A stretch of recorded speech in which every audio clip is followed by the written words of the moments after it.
Well, as you're all aware, a government can't fulfill its mandate without an efficient civil service to translate the vision into measurable performance.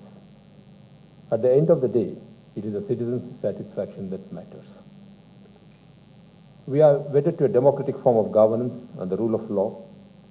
The role of elected representatives and that of the civil service is well defined. Because of late, I know there must be a lot of doubts surging in the young minds as to have we chosen the right path.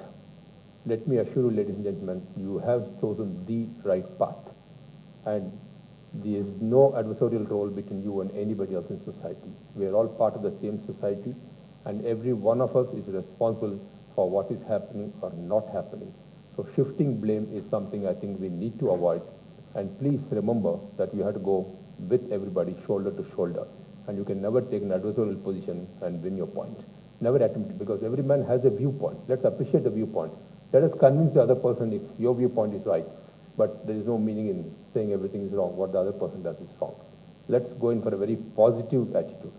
One thing that I would like to appeal to all of you, ladies and gentlemen, is to develop a very positive mind. Because what happens is power has two connotations, positive and negative. When it comes to negative power, when your peon probably comes and asks you for a day's casual leave, you can tell him no. That is also an exhibition of power. Saying no is an exhibition of negative power. But showing yes is an exhibition of positive power. I would request you all, please try and use positive power. Because what happens is that once the power gets into all of us, we tend to become negative because we think the exhibition of power is only in saying no. I think the word no should be taken out of the vocabulary of the civil service. It should be, how can I make it possible? Because requests will come to you. I mean, very, very difficult requests will come to you. And the other one important thing that I would like to mention, sorry for saying this, Mahapatra, but you'll pardon me for saying this, as I told you, is that when somebody comes to you with a problem, 99% he knows that you are not going to help him out, or probably you are in a helpless state of affairs. But all that he wants is a shoulder to weep upon. Unfortunately, many a time, we are not able to provide that momentary relief for him, provide that shoulder of relief for him, saying, okay, you listen to him for a minute, and then say, theek hai bhaiya, dekhenge. That dekhenge is enough for him. That gives him solace. Instead of turning away and saying, no, I have no time. Yes, we don't have time. I quite appreciate that all of you are hard stressed for time, because you are jumping from one meeting to another meeting to another meeting, then you have to prepare this, opening, closing, all these things. But in spite of that, I think we need to find time to meet people who make a request to you to sort of for any assistance or any help. And anybody who comes to you is not coming there to compliment you. He is not coming there for a cup of tea with you. He is coming there because he has a problem. Realize that. And you are there to solve his problem. You are being paid to solve his problem. So you must realize your responsibility. And it is not that that you are sitting there in an air-conditioned room and you are completely away from devoid of reality. Have your feet on the ground and don't be devoid of reality. The reality is people have problems, and when they have a problem, they will come to you, they will approach you, and you must be approachable. There are certain goals, legitimate goals and programs, and that is what you need to fulfill. Well, we have done a lot. There's been a lot of success story about our democracy and what the civil service has contributed to democracy. But ultimately, the demand of people keeps on increasing because aspirations of people also grow as opportunities grow. They expect more. More and more expectations are coming. And you must realize that these days the expectations of people are much more than what it was 20, 30 years back. Just as qualification of you youngsters is. And the days when we people entered service, they were probably graduates or postgraduates. But now I think there are people who do an IIT, an IIM, probably a medical doctor, a medical engineer, etc. You are also highly qualified. As highly qualified as you are, the expectations of people have also gone up. So you have to bear with this expectation. But ultimately, the basic expectation is roti, kapda, or makan. If we are not able to fulfill it, yes, we have programs and programs and programs. Very well thought of social welfare programs is what a government initiates, the policymakers initiate. It is your duty to ensure that this reaches the last mile. Unfortunately, what happens is it is in the last mile that much of the damage is done. And if it doesn't reach that man for whom it is intended, then the whole this thing is, there's a dissatisfaction. And he says, "Arey, kya bekha rahe log? कुछ नहीं करते, बैठे अपने अपने गप्पे मारते रहते, अपने एयर कंडीशन कमरे बैठे, इनको क्या पता है क्या हो रहा है." So this I think is this perception we need to change. And this perception probably sometimes may be right. I would not say it's all the time wrong. It's probably sometimes right. And that is where I think you need to really go out of your way to ensure that programs reach the intended segment of society. And that, I think, is one of the most important jobs that the civil service today has to render, has to deliver. And as I told you again and again, I keep on repeating this, it cannot be negative. I know some of you are from the revenue service, from some other services, where I think there's a lot of scope for positive work. It does not mean fault finding all the time. We don't have to all the time fault find, an audit does not mean that you have to find some fault or some shortcoming. An audit also can be say that, well done, we have done a good job, please maintain it. Or an income tax man also can say, well, we have done a good job. You don't have to all the time look for that unseen thing and say, okay, मैं खोज निकालूंगा, कुछ ना कुछ खोज निकालूंगा. This कुछ ना कुछ खोज निकालूंगा policy, I think we have to give up. Things are there, see it in a positive frame of mind, and it will work. And the other most important thing that I would like to share with you, ladies and gentlemen, is that I think the SPD core of the civil service is critical, and it is the most important thing. United, if you stand united, you are strong. If you are divided, you fall. Let me warn you, ladies and gentlemen. Today, the biggest strength of the civil service is its SPD core, the camaraderie feeling. Wherever you go in this country or go over the whole world, you must be able to identify yourself with the service. This, I think, is very, very important. Probably, there is a perception, again, as I told you, perception management is very important, that this is breaking down or probably showing cracks somewhere. How do we really prepare it? That is the essence of it. You have lived together here for 100 days. You probably go to your respective professional institutes. Again, you live together. Maintain this camaraderie which you are developing in this academy. The academy is, in fact, the foundation course, in fact, is the most important aspect of your professional life. It is here where you build up friends. The bridges of friendship is built during the foundation course. Try and maintain it and exchange your views. Yes. And there will be difficulties. I'm not saying that life is all a bed of roses. I mean, there are going to be a lot of problems for you. I was very happy to note that you people did a village visit. In fact, when I was addressing the probationers in Mussoorie the other day, I mentioned to them, saying that, well, it's very nice eating with fork and spoon, trying to play around with chapatis and dosas and idlis with fork and knife and suffering it and saying, oh, it can't reach my mouth, how unfortunate it is. But I said, these boys must be taken to villages because they should know what the reality of India is. India lives in villages, in the rural villages. And you must know that sometimes probably you will not even get clean water to wash your hands after eating.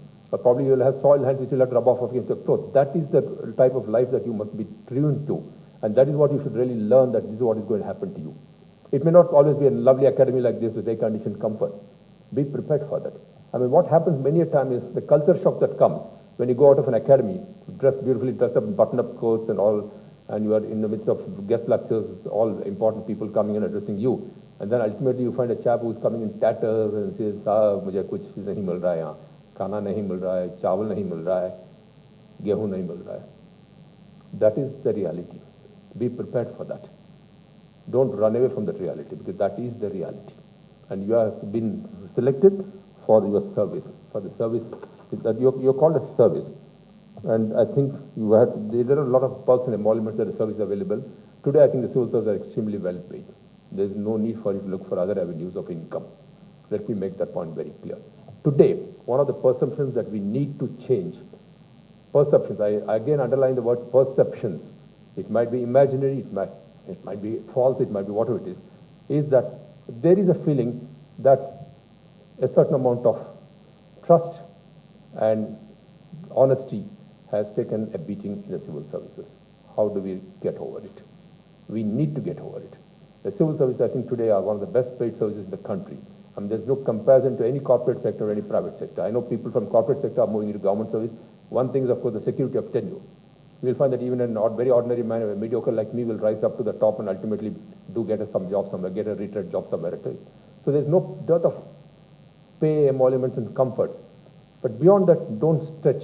I mean, make it, I think you should really, almost I think the academy should give them an oath saying that they will not take to underhand dealings or indulgent corrupt measures at all during the service.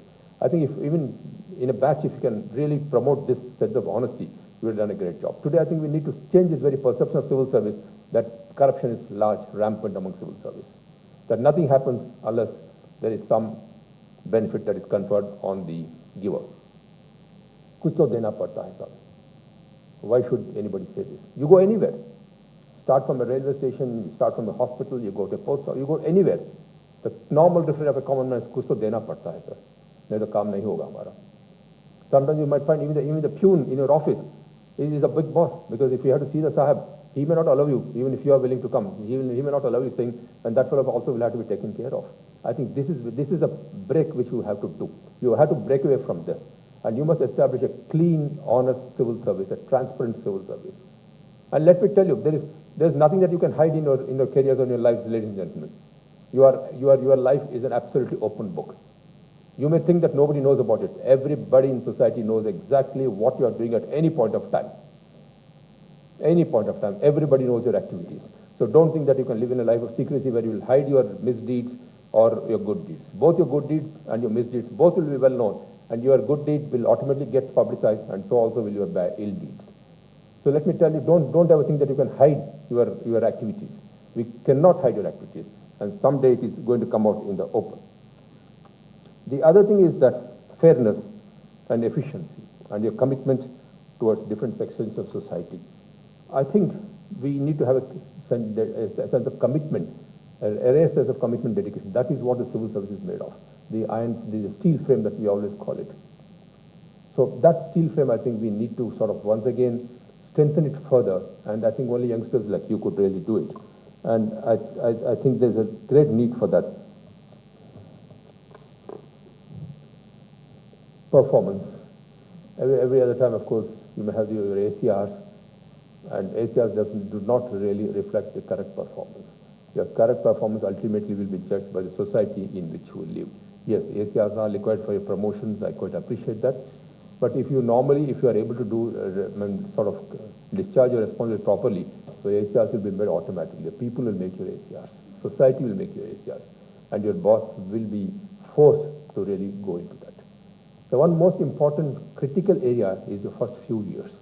Whatever you are going to be or not going to be will be decided in the first 10 years of your service. If the first 10 years you can prove yourself to be an outstanding officer, that will carry you on for the rest of your service. But the first few years you fail, you have failed. After that you can be the most brilliant civil servant, but nobody will. They will only quote you this. Training ke waqt mein to ye aisa tha, aisa paisa bana tha, aisa khara tha. That is what will keep on coming again and again on you. So these first 10 years, I think, is the most critical, and this is the time when I think you must get hopefully trained with good, able senior colleagues who will tell you the correct things and not teach you the wrong things. And even if somebody teaches you the wrong things, please discard it. You have been taught a number of good things in the academy. Please remember that. And I think you must always do proud to your service. You must feel proud of belonging to this service and not ashamed of the service. And the service also should equally feel proud of owning you as a member of the civil service. You have a great responsibility cast on your shoulders, ladies and gentlemen. It is not a very difficult job, let me assure you. Civil service is probably one of the best professions, one of the best jobs where you can really render some service to society. And please remember that we all have a societal responsibility. You cannot run away from that. You are answerable to society. You have been recruited to serve the society. So you have to do that, come what may, at whatever cost it is. It will mean a lot of hard work. You may have to probably for the first few years probably give up many of your extracurricular activities. When I say extracurricular activities, I don't mean things like book reading or your hobbies.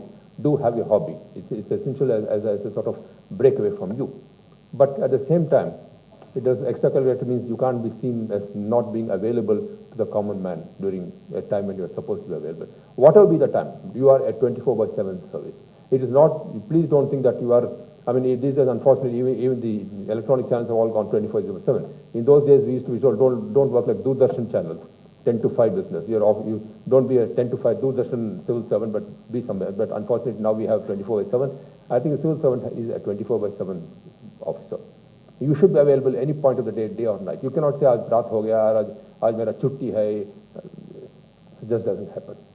And that is what will get you a bad name. Please remember, these are very, very small things in life, but I think it makes a lot of difference, because once people recognize what you are, you will go a very long way. It's a great service, and you have an opportunity. You have been chosen. You are the elitist. You have been chosen from a huge number of aspirants. You are the chosen lot, and you have a job to do. And I'm sure you will do it very well. And go ahead and do not fear anything. Speak your mind. Speak your mind, but you may not always be right. But have the courage to say what you feel. Don't buckle under pressures. Don't just have to say, haan mein haan nahi milana hai. This harm mein harm milana is something which I think you must give up. You must be able to argue your case. I'm not saying that for everything you can't say, if somebody says you're wearing a black coat, no sir, it's a white coat, then it'll be stupid. I mean, don't go into that sort of thing. What I'm saying is, you must have a certain conviction and a certain value system which you shall not compromise under any circumstance. Unless you have certain basic morals and certain values, you will never prosper in life. That value system is a non-negotiable instrument in your hands. And that is what I expect you to build up. As I told you, you must have a conviction, you must have the firmness of mind, you must be able to argue out your case and do differ. Where you feel strongly for a thing, do it. But sometimes, even after you have said something, a decision is taken, that decision is of somebody higher up, above you. I mean, you are not the ultimate decision maker. Let me also tell you, I know the question will come that sometimes I know that what we are doing is wrong. I'm not talking of wrong things, but probably your perception may be wrong and the other man's perception may be right. Accept it and go ahead with it. And as I told you, all services should work as one service. Though you belong to different streams, please believe, let me tell you, ladies and gentlemen, that we all belong to one, you all belong to one. I'm sorry saying we, I'm now an extinguished officer, I can no longer say that. You are all distinguished officers and I belong to the last century. In fact, there's a century gap between you and me. I belong to the last century and you belong to the 21st century, I belong to the 20th century. Unfortunately, there's a huge gap. Pardon me for saying that. But I think you have, all the services must live as one service. Though you may belong to different streams, don't forget the fact that you all live together and keep in touch with each other. That I think is most important. Don't lose track of your colleagues. And you must have small colleagues, you must be able to share experiences. You must be able to share work-related experience, personal experiences, and that will make you a lot more richer and a lot more useful to society. I wish you all the very best in the years ahead. I'm sure you will do very well. All that requires is confidence and good luck. Thank you very much and wish you all the very best.